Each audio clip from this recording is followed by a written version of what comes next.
have seen the torch of freedom pass from hand to yearning hand, and the vision of our fathers spread hope throughout this land, as the dream some fought and died for in my heart becomes my own.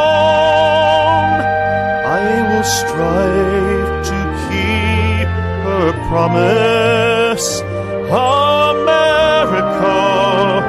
my home. America, America, may God bless America, and freedom reign across America, my home.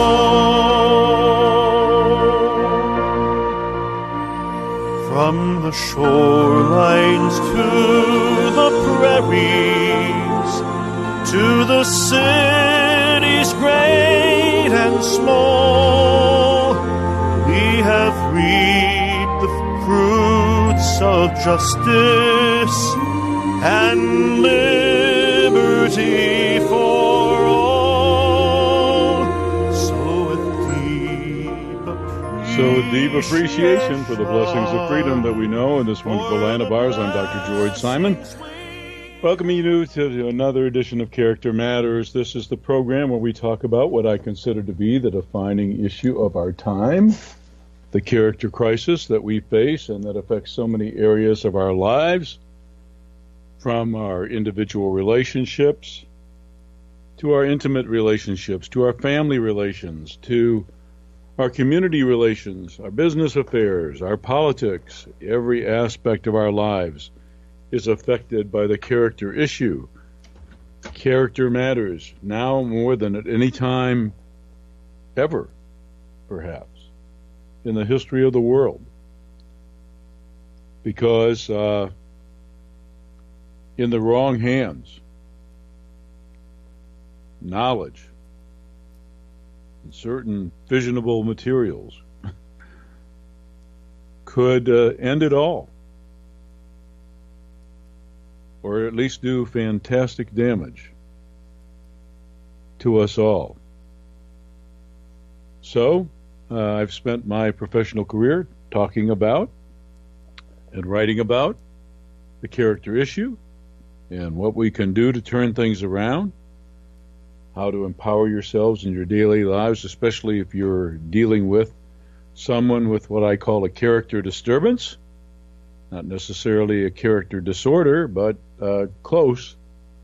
And so I've written a few books: In Sheep's Clothing, Understanding and Dealing with Manipulative People, The Definitive Guide to Understanding How Manipulators Work, How Covert Aggressors Work, the tactics they use to manipulate and control you, and how you can best defend yourself against these kinds of things.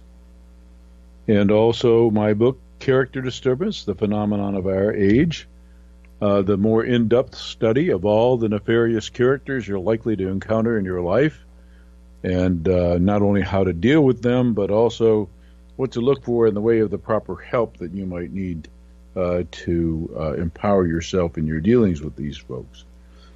And then my book, The Judas Syndrome, my only book tailored specifically for the Christian faith community, about how genuine faith can really change a person's life. And then my book, How Did We End Up Here, with Dr. Kathy Armistead, my co-author. How Did We End Up Here? The relationship survival guide, the relationship partners guide to surviving in this character disordered world of ours. And I also write articles for my blog at manipulative-people.com and drgeorgesimon.com. Both URLs will take you to the same place, and you can find hundreds of timely articles on disturbed characters of various types and how to basically empower yourself in this character disordered world of ours. And then, of course, we meet here on Sundays on UCY.TV at 7 p.m. Eastern Time, and we talk about the issues of the day, as well as any problems that you are having or some questions you might have. And if you want to join the conversation, the number to call is 501-258-8326. That's 501-258-8326, and I'll be happy to take your call. Well, the news has been replete with all these celebrities of one type or another being exposed for the sexual predators that they are. And boy, I'll tell you that, of course, it's distressing just to hear the news. It's distressing to think of anyone who at a young age or at any age experiences sexual victimization of any type. Sexual harassment, substance abuse, rape, any kind of coerced sexual activity. It's disheartening to hear about any of that kind of stuff. But what's really kind of under my skin about this whole thing is the silence of those who would preach to us over and over and over again about certain values and then enable these predators to prey.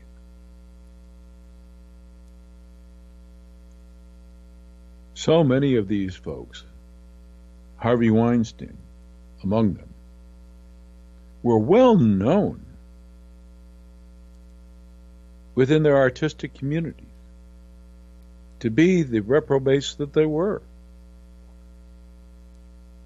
And the industry kept quiet. Individuals with power in the industry who easily could have had a voice, they had power and influence, kept quiet. And why? Well, perhaps they wanted to keep a voice. Perhaps they were afraid of being blackballed. But in any case, they weren't willing to take a stand. They'll preach to us, okay. But when push comes to shove, when it's time to step up to the plate, they did not. And it's a travesty. It's a travesty. And when you look at all of the folks who have basically had to admit their behavior patterns, it's sobering. Now, one thing that really got under my skin, I'm going to talk about something that may be a little difficult to understand, but I'm going to be careful about this because there's a lot of misconceptions out there still. I want to talk just a little bit about the Kevin Spacey situation, because Mr. Spacey had a long history of preying on young men. Now, when he was first exposed, when Mr. Anthony Rapp revealed how he had been assaulted by Mr. Spacey when he was underage, when that first came out, Mr. Spacey first hid behind alcohol. He said he owed the person an apology if it happened. He doesn't remember it. And then he was very quick to say that this likely happened under the influence, like that's any excuse. And then he used the occasion to come out as gay. Well, I got news for you.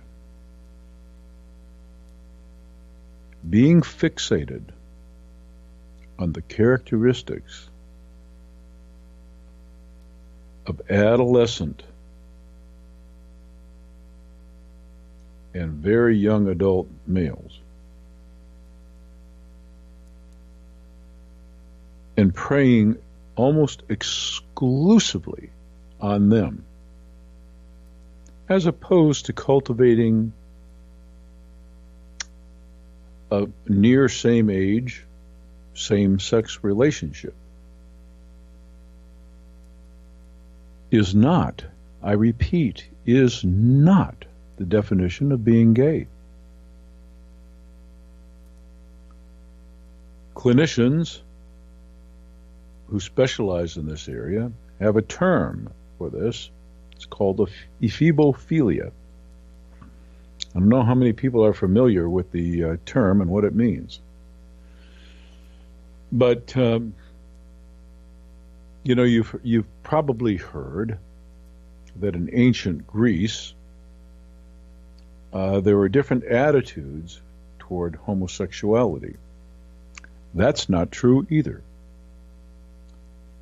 The practice that was commonplace, well, not actually commonplace, but the practice that was not so disdained back in those times was what we now call pederasty. And some folks use the term now ephebophilia. See, the ephebophilia comes from the Greek word ephebos. The ephebos was the young male that adult males took under their wings to basically teach them the ways of adulthood, maybe even military ways. And it was a mentoring kind of thing.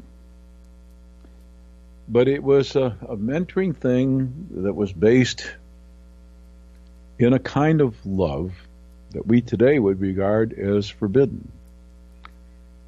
And what would happen is that adult males, generally males in the military, would take under their wings some families' adolescent boy and mentor them into adulthood, mentor them into the military, teach them skills, etc., etc. And because they were away at war and in military training and whatnot, or away at schools learning, these men would expect their ephebos, their young male proteges, to allow them to have sexual favors. I see we have a caller calling in. I'm going to take this call. Hello, and welcome to Character Matters. Hello, is this Dr. George Simon? It is. Okay, well, I called in. I haven't got you streaming, so I don't know what point you're at in your discussion. Apologies for that. I wanted to call in. Something you'd said last week kind of triggered some thoughts, and I wanted to see if I could touch base. Well, sure. Sure, okay. Well, I'll introduce myself. I'm a military spouse. I lived in Las Vegas, and about 6 years we lived out there. And we're now living in San Antonio. So two events that just happened have been pretty heartbreaking for our family because, we know the communities. Oh. And so sorry. It's probably a lot of military in the Air Force will have had that similar kind of experience in some form because of Nellis Air Force Base or Creech out there in that area. And then we've got a whole bunch of bases out here in San Antonio. So And then, of course, the guy that did this was prior Air Force. So that kind of was another layer, kind of hit, in the conversation. And it hit way too close to home, huh? Yeah. It was quite a weekend. We were coming home from camping. This is just, seriously, last weekend, right? Yes. Things are happening so fast in this country. Just every week there seems to be something, and not just in this country, all over the world. And so we were coming home from camping, and I'd been off the grid, and it was awesome. And then we got home, and I look on my phone and find out this horrible thing has happened, and it's another one really close to where we live. So and then on top of it, it was a church, and it was a Baptist church, and actually I grew up in Baptist churches as a missionary kid, and my husband's connection was to a Baptist church as well. So, it was just all kind of like, wow, this is very surreal. This is horrible. And we haven't, for some reason, we've managed, I don't know, we just don't know anyone personally connected to either of these in Vegas or San Antonio. The one in San Antonio is kind of outside the city. We kind of, so we don't really personally have a connection to what happened. But it was more, the one in Vegas actually was really awful because we used to go to those kind of concerts. We used to get free tickets, and the military often gets free tickets to go to things like that. And we were big fans of Jason Aldean and, all of that. So it was really just, watching one of the guys actually read the Lord's Prayer. I think, what was it? Psalm 23, I think he read, and he'd been our former pastor, and, just really surreal time. And then I don't know how to feel about this Sunday, that church out here meeting, and yes. I don't know how to feel about that community. We were in church this morning, and I was just hugging my kids, and I was like, just glad that we're all together and we're not, going through that. But how do you feel about someone else that that sounds really arrogant? The other people are going through so much. You were saying that something I said last week triggered a response in you. What was it that got you to thinking about this? Okay, well, you had said, because it was all breaking right when you were going, and you said something about guns, and you compared them to cars. And I was just, I just had the kind of, probably with all of the emotion of this, just had this sort of trigger reaction, like, but wait a minute, and I just felt, because I keep hearing people say, we own guns. Let's put this in context. Our family, we own guns. I can shoot rather well.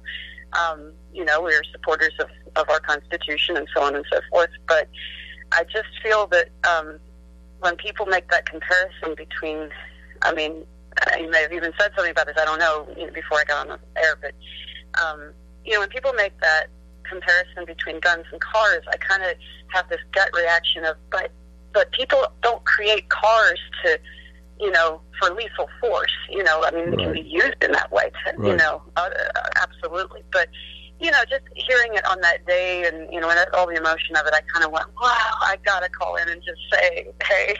Well, let me say a little bit more about that. Let's have a discussion here. Yeah, I appreciate your call very much, and I appreciate the sentiments you're expressing. My point with that, and perhaps I didn't make it very well, my point with that is, especially when it comes to assault weapons, I should tell you, I am not a gun owner, and frankly, I don't think I would ever own a gun. But I do understand. There's a lot of folks that say that the framers of our Constitution had something very different in mind with regard to militias when they crafted the words of the Second Amendment. But the fact is, we have letter upon letter upon letter of the framers to various friends of theirs talking about the debate with regard to arms. And even though the Second Amendment is worded the way it is, there's plenty of written evidence that the framers had in mind that individuals should be granted the right to bear arms of all types for the express purpose of possibly having to overthrow a government should it become oppressive. The fact is, this country was born in revolution. That's a fact. And it was born in revolution over a government that the colonists believed had become oppressive. And it says all over the place in the Declaration of Independence that people have a right, when that happens, to do what they need to do to ensure their freedom. So that's what it's there for. So I've heard the debate with regards to all kinds of, and my point yesterday, last time, and probably it wasn't very well expressed, and I can understand why it struck a chord with you. My point was, and I might not have heard everything else you said. Yeah, it's one of the things that your brain kind of hits. You hear something, you're like, no, I got to say something. My point was that if we don't start focusing on our attention on the root of the problem, if we ban all guns today, it will not stop a single crazy person from doing a crazy thing. People. So let's say that guy had it in his mind that he wanted to do as much damage in that church as possible. Are you going to ban all of the pipes that he might create a pipe bomb with? Are you going to demand all the possible chemicals that he could possibly put in that pipe? I mean, it is not going to solve our problem to focus on the instrument of crime, period. It's not going to solve the problem. And my outrage is the diversion of attention from the problem. That's my outrage. Character is the problem. Yeah. I think we're really on the same page. Not that you know more than me about stuff, but I'm just saying, like I don't disagree with you, I guess is what I'm saying. I think it was just misunderstanding kind of because I think that, again, my whole thing would be cars have a purpose and they're not to kill people. Guns have a purpose and ultimately that purpose is lethal force. Now we would use them for target shooting, and I don't see a problem with having the potential for home defense. But, those are things you treat with extreme caution. You keep them very well away from your children. It's that kind of thing. I mean, I grew up in the UK. Okay, so that adds another layer. So I grew up in that oppressive society that, was oppressing America. No, but, I mean, they're a totally different country now, obviously, and they don't have a crazy king like they did back then. But, I was a missionary kid, so I grew up in the UK, and we did not have guns, and we had, I think, probably I can think of one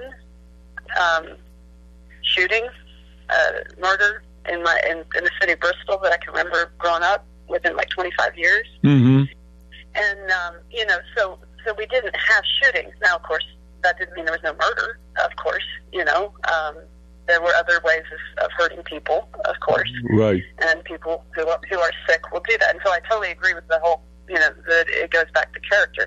But it does statistically seem to help to sort of limit certain things, make sure people aren't able to get them all over the place, and that's a huge political debate that I don't even want to, think about too much. But, in this conversation, but, it's more, I've seen both sides of it, I guess is what I'm trying to say. And you are absolutely right about cars. My goodness, what they do. And, because basically what's happened in the UK, from what I'm seeing, is that now the terrorists aren't able to get guns as easily. They get cars and do things. And it's very hard to get a gun. Yeah. Basically, the reaction I remember when I was a kid was Dunblane, the massacre in a church, in a school up in Scotland.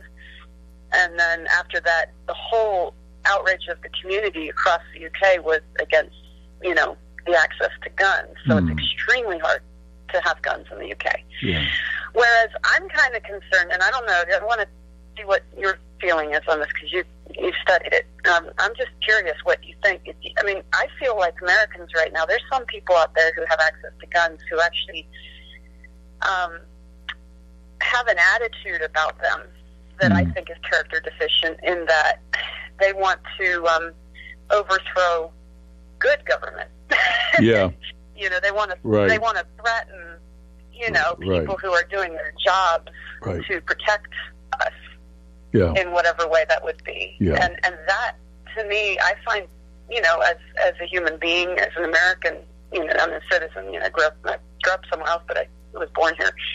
My parents are American. You know, I just find the character, I feel, okay, so growing up in another country, I used to come back to the States every 4 years or so, and I had a wonderful view of the U.S., you know, as this very, you know, most people were much kinder here than, they're quite grumpy in Europe sometimes because they're tired and stressed. I don't know what all that was about, but, you know, it just seemed like people were very nice in America. And I'm feeling in the culture here now that there has been some sort of very nasty shift. And I don't know if that's just me feeling that, or no, I do think there has. I think you're right. I think there has been. Okay. Yeah. Cool. Well, what do you think is behind that? Yeah. What do you think is behind that shift? Well, I think that the online issues have taken a life of their own, and people have become very. It's kind of like driving. You know, people used to have road rage. Now they get online and they have online rage. Yeah. You know, I think there's been a lot of people becoming very. I've never seen so much division in my own community. I used to be an evangelical, and I just can't do that anymore. Yeah. Right, and once again you're going to my point, and I really am. I'm really thank you for the call so much, because I really am sorry that I wasn't more eloquent in putting forth my point. You know, I will have to tell you also, I believe in nonviolence. I'm a pacifist by nature. I don't believe violence is the way to solve anything. If you read my books, you can tell that I think that there's most of the character issues that we face. I talk about the aggressive personalities who just basically never learn to do anything but fight in unscrupulous ways for the things that they want, leaving injured people in their wake. So, I mean, that's been my whole life's work.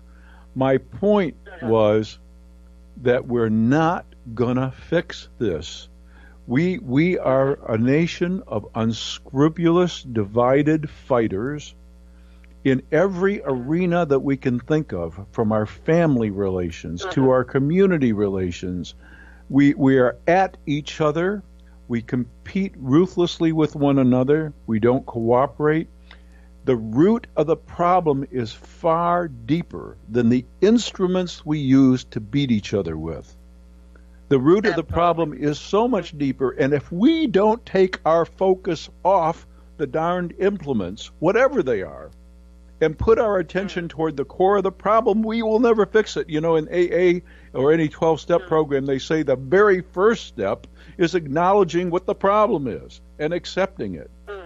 Okay? If we don't even acknowledge what the problem is, how in the world are we going to fix it?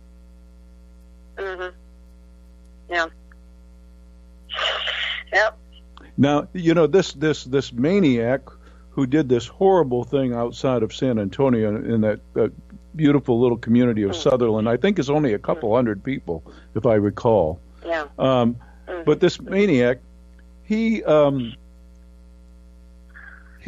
so brutal to his infant child that he fractured this child's skull. Yeah. Oh, yeah. Okay. My husband and I both he read that and he said, "I can't tell you what that guy did." Yeah. And so you know, what we should do. So what we should. And I went. Yeah. So what we should do is ban.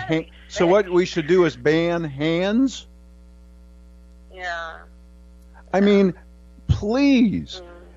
The problem is, and there were red flags all over the place. We can't even intervene like we should be able to intervene with such folks. Yeah. We used to be able, in all good intention. You know what they say about the road to hell being paved with good intentions? We had such good intentions about not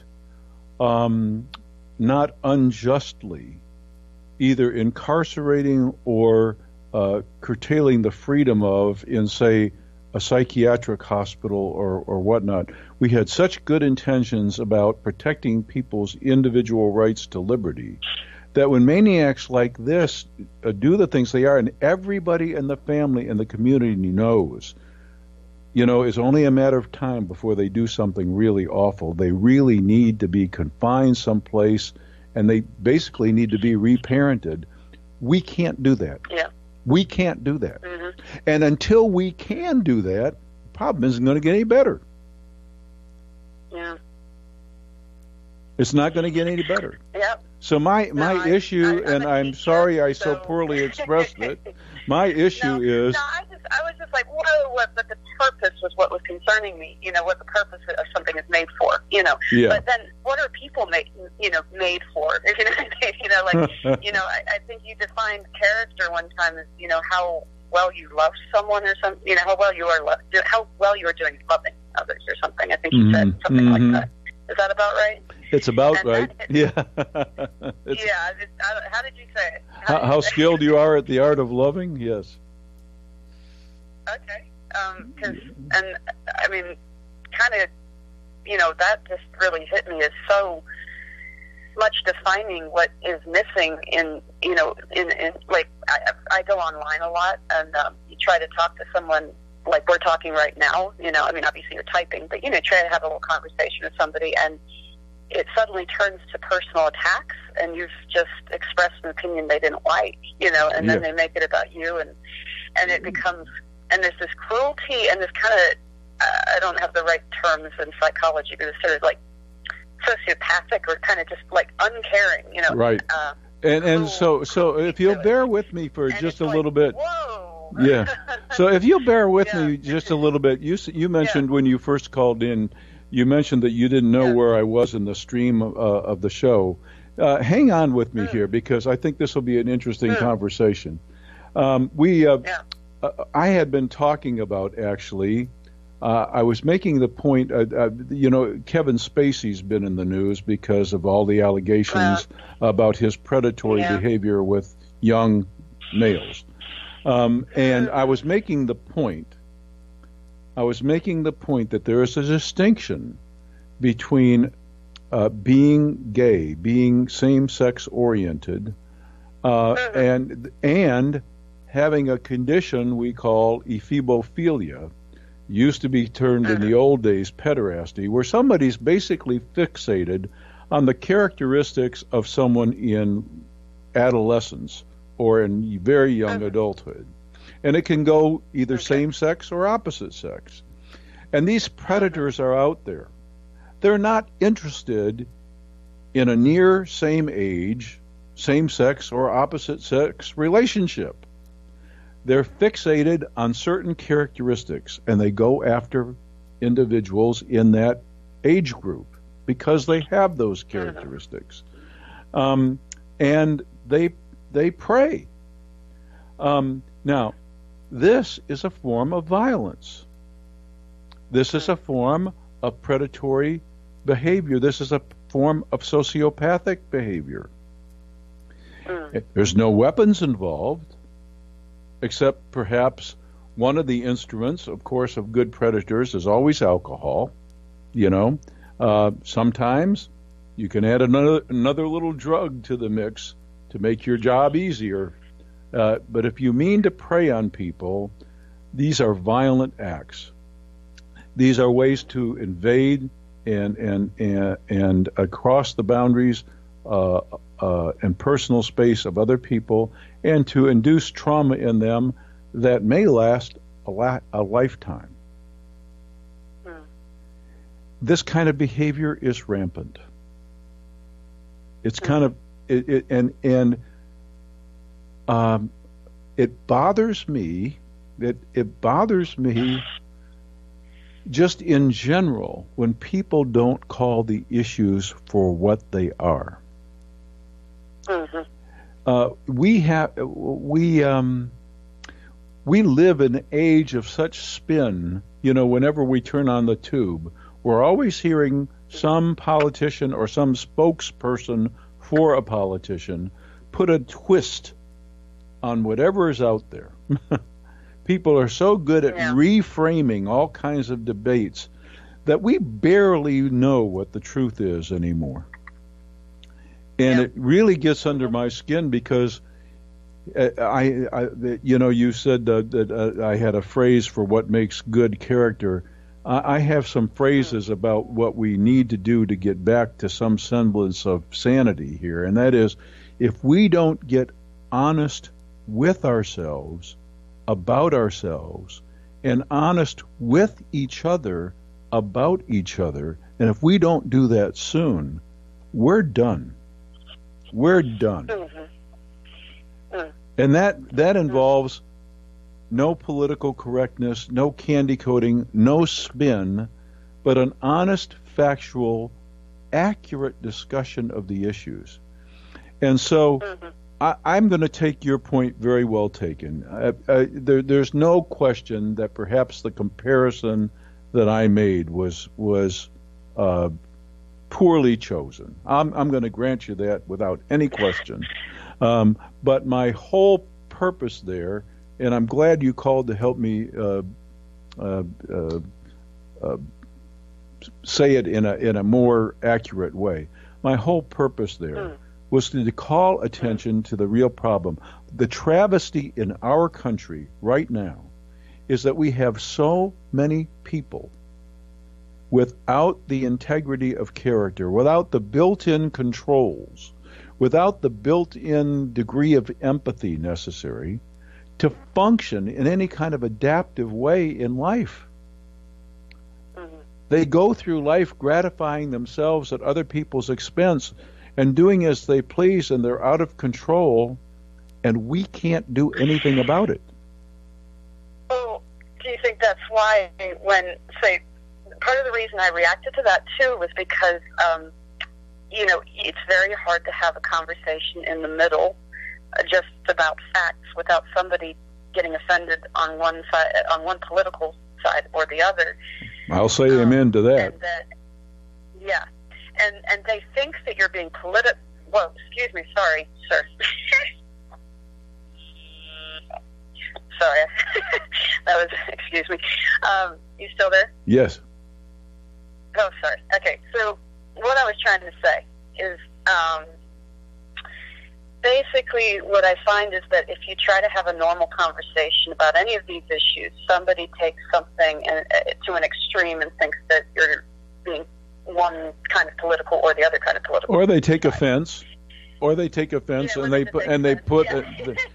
that what I call that mental filter up. They start tuning you out.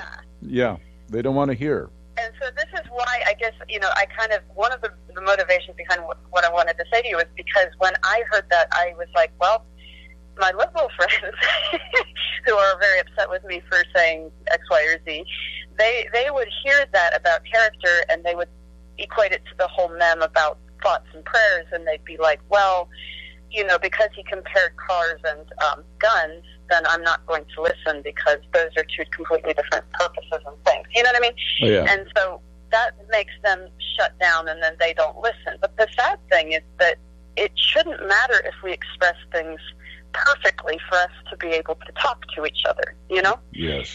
That is what bothers me about this whole thing because, I'm actually more like a moderate conservative, I suppose, if I'm going to be political. And I studied a little bit of politics within my degree, and it just bothers me because we need to have this conversation about character, and we need to get back to it because it is a heart issue. It's not, but as soon as you say something like, what has happened is the mem of, guns don't kill people, people do. If you say something along those lines, that is actually something that's been taken over by a kind of extremist right. Yeah, I agree. That NRA, kind of people sort of say that stuff, and they use it as a thought-stopping thing, or it's a shutdown of conversation. Yeah, there's about it. Yeah, there's no question about that. Yeah. There's no question Yeah, about so I it. guess, my reaction was more that, I think that we have to find some way of communicating through all of this, that, we can't mince words and be all politically correct. Things have to be said. But at the same time, there's got to be some sort of way of communicating where both sides can understand what's being said, And I think maybe one of the hardest parts has been in how unscrupulous people have been using communication, and abusing it in this way, so that we can't talk to each other anymore, because somebody thinks you're taking a side if you say something, Yeah. I've been called the horrible word libtard, sort of just, which I think is quite a horrible term, because you're not just, calling someone negatively Right. on the left or whatever, but you're actually insulting everyone who, is Being derogatory just because of your political stance. It's towards disabled people, in my opinion. I think that's really rude. Yeah.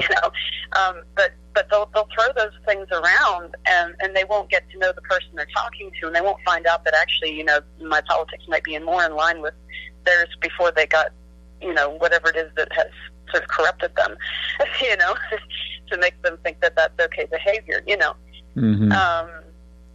So these are the things that have been going through my mind. I just kind of, I really appreciate your show. I read a while back In Sheep's Clothing, I think it was, and I cannot find that book. I might have given it away because it was so helpful.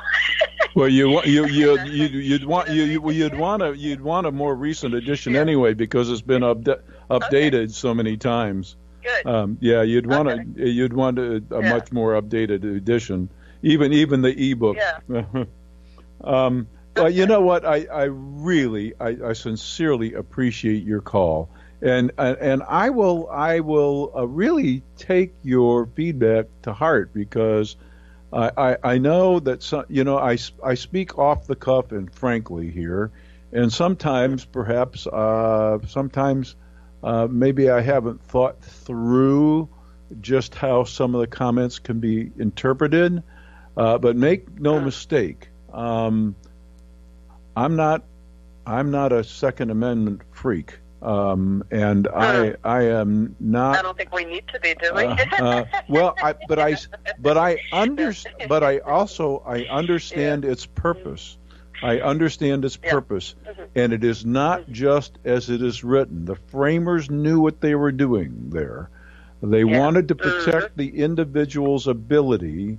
You see, the whole premise of this program, I've said this many times before, and we have a theme song that my wife and I wrote that plays at the beginning and the end, and its sentiment, when we crafted the lyrics for that song, its sentiment is, we understand the interdependence of freedom and character.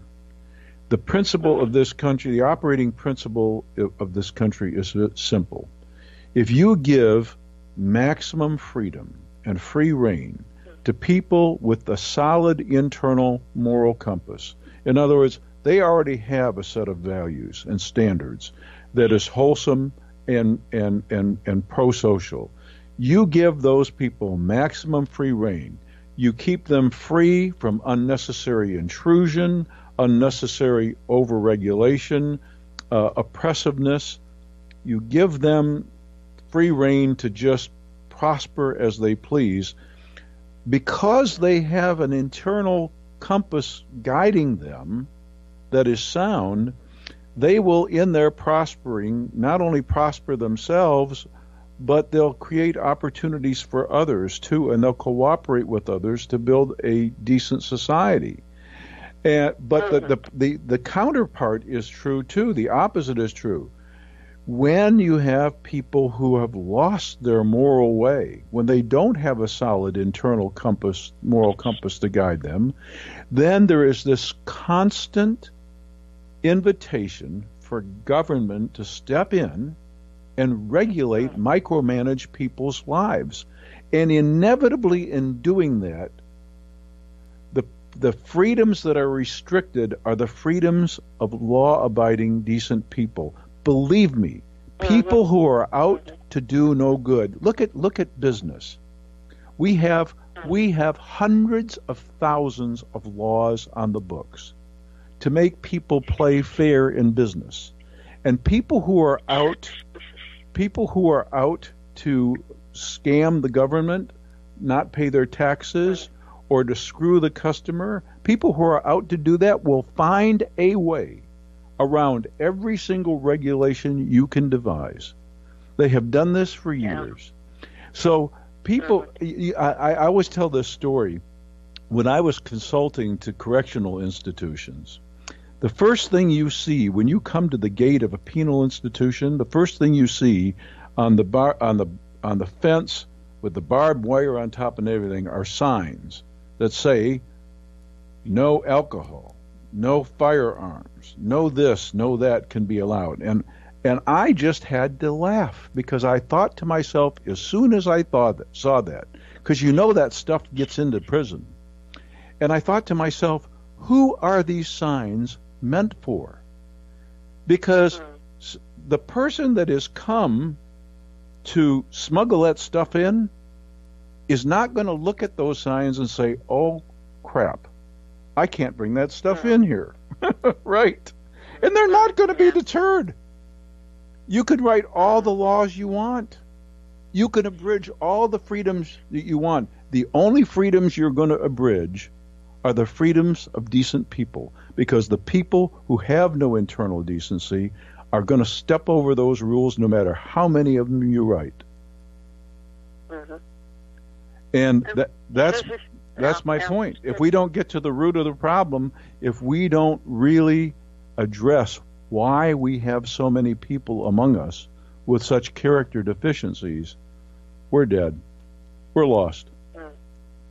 That's why I've dedicated my whole life to this. And are you writing another book? I am. And I'm my own worst enemy, I will confess, because my co-author, Dr. Kathy Armistead, she did the initial legwork for putting it together. I have in my book Character Disturbance, I have a section in there on the 10 commandments of character. The 10 essential life lessons that I think that folks not only need to learn in their formative years when they're growing up, but the 10 essential life lessons they have to learn at any point in their life in order to be people of decent character. And several years ago, my co-author who read those 10 commandments said, George, if you don't write a book, a whole book on this topic, because we need it so badly, she said, if you don't write it, I will write it for you. So she took the initiative, and she did about 70% of the writing. Well, I'm my worst enemy because I'm not happy yet with the product. So it's been coming out for the last 13 months, and it's still not ready. Okay. Well, I'm looking for it. but it's ready. It's probably going to be my last work. It's my attempt to really address what has to be done to turn things around. And so look for it. I can't promise you it's going to be available anytime soon, but probably within the next year it will be available. Okay, cool. Okay. Well, I wanted to say just thank you so much for letting me share that, and thank you very much for your time, and just please keep doing what you're doing. I do tune in and listen I actually listen through the YouTube after it's happened, something like that. So I think I caught you halfway through the week on the way to work because I can get it to play, in my car. But so thank you very much. Well, thank you. I really sincerely do appreciate the call. Okay, wonderful. You take care now. Yeah, you too. Bye-bye. Bye-bye. Wow. Well, what a nice call. And I'm really so appreciative I don't know how many people share the same sentiments. If you do, if you have another comment you want to chime in on, give us a call at 501-258-8326. That's 501-258-8326. We have just enough time, perhaps, for another caller. But, perhaps I wasn't as eloquent or as clear as I should have been last week.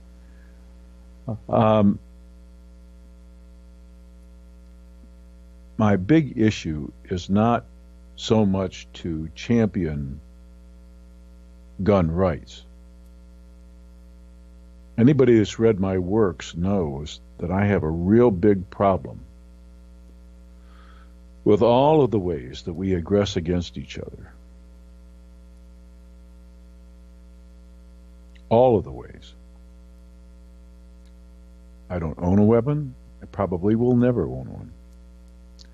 I see the point, however, of the amendment, and that's not my issue.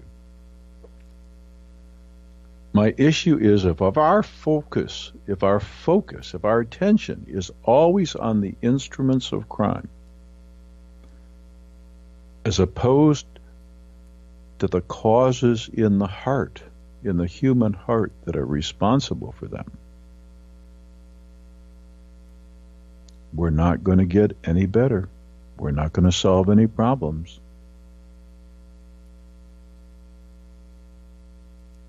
We have to make character the centerpiece once again. We have to make it count. We have to make it matter. And we have to have a serious discussion about what we really need in our cultural environment to help engender that character in individuals. Something radically wrong has happened in our social order. That we have so many people among us, so dysfunctional, that we can't trust them to behave properly outside of some kind of confinement. I've said this many, many times on the program. We have a higher percentage of our population incarcerated or in some other kind of restricted environment than any other free society on earth. And it's not because, as they will tell you in the media, it is not because we incarcerate too many of the wrong folks. That is a problem. That is a problem. But even if we released all of the non-violent offenders, or all of the offenders who have other problems, we would still have an inordinately high percentage of our population incarcerated. Folks who can't be trusted to not do violence against their fellow man. Serious violence against their fellow human beings, men and women. And that's a tragedy. Something's really wrong here, that we have so many dysfunctional people among us. And that's the problem. We're not going to fix it by building more bed space, by building more prisons. That's not going to solve it.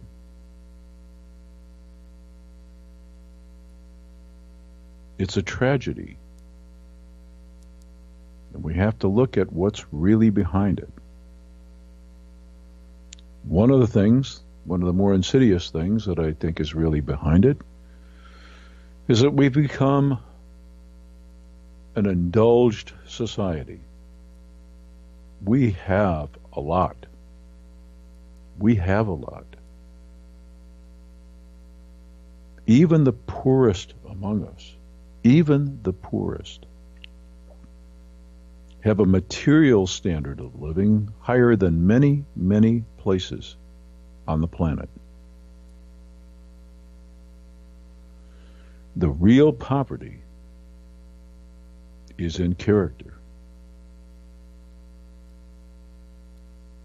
where people are so self-centered, where so-called adults are so self-indulgent that they will not attend to their children, that they will abandon their children, and leave those children to grow up on the streets, fend for themselves. And when you have whole communities like that, where just daily survival requires that in order to get along, you have to go along with a standard of conduct that is only going to lead to disaster. It's a travesty. It's a crying shame. Human beings can't live like this. And now, on the world stage, we have people with great power in charge of governments, not just ours, but in other places, with their finger on the nuclear trigger. Maniacs who could easily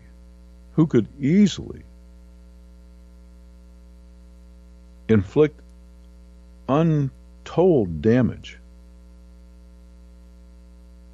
because of the horrendous defects in their character.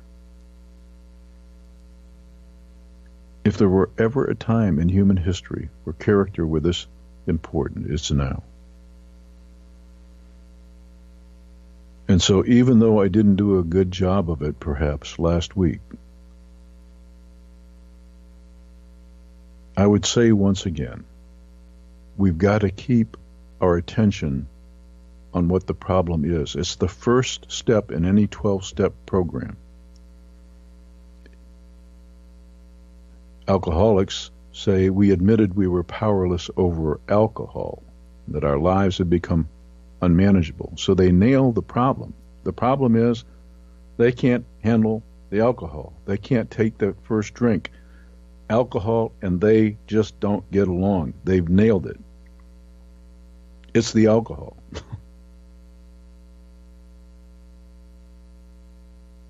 And to divert your attention to anything else is not going to make anything better.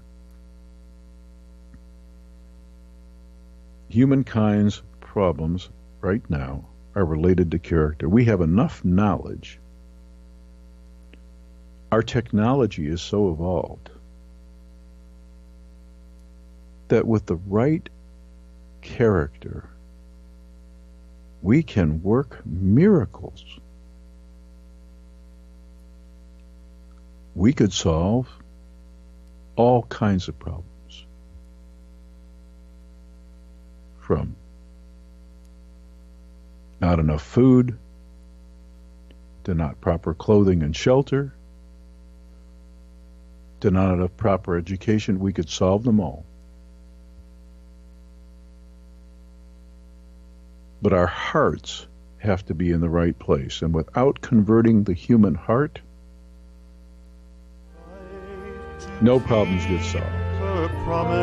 Thanks for tuning in. I'll see you again next week. America, my home, America, America,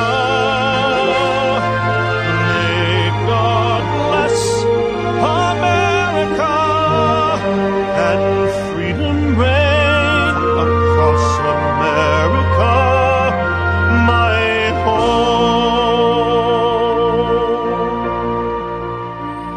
from the shorelines to the prairies, to the city